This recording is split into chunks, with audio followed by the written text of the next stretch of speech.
you don't start. Pembelajaran tematik merupakan pembelajaran yang melibatkan sebuah tema yang diangkat dan berlangsung dalam jangka waktu tertentu. Walaupun telah lama diterapkan, ada banyak kebingungan dari para guru yang mengajarkannya di lapangan mengenai bagaimana sebenarnya strategi dalam menjalankan pembelajaran tematik.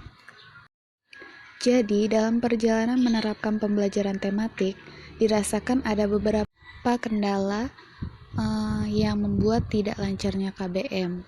Maka, untuk melaksanakannya diperlukan strategi pembelajaran tematik agar pembelajaran tematik dapat diterapkan dengan benar, sehingga hasilnya bisa optimal. Manfaat pembelajaran tematik antara lain yang pertama dengan menggabungkan potensi dasar dan indikator serta isi mata pelajaran agar terjadi penghematan, karena tumpang tindih materi dapat dikurangi bahkan dihilangkan.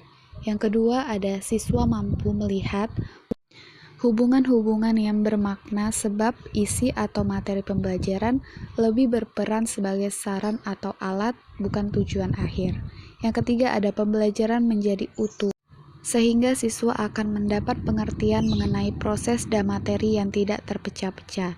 Yang keempat, ada dengan adanya pemanduan antara mata pelajaran, maka penguasaan konsep semakin baik dan meningkat.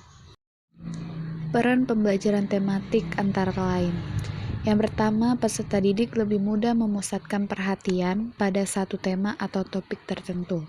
Yang kedua, peserta didik dapat mempelajari pengetahuan dan pengembangan berbagai kompetensi mata pelajaran dalam tema yang sama. Yang ketiga, pemahaman terhadap materi pembelajaran lebih mendalam dan berkesan. Peserta didik lebih bergairah belajar karena mereka bisa berkomunikasi dalam situasi yang nyata.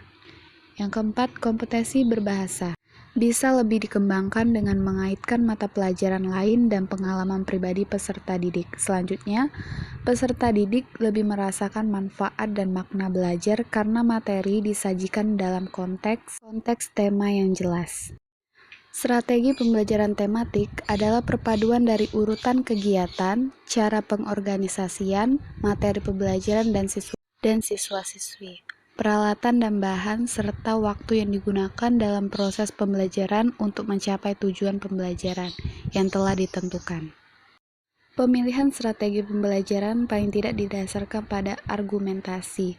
Pertama, strategi yang disusun didukung dengan teori-teori psikologi dan teori pembelajaran. Yang kedua, strategi yang disusun menunjukkan efektivitas dalam membuat siswa-siswi mencapai tujuan pembelajaran seperti yang telah ditetapkan.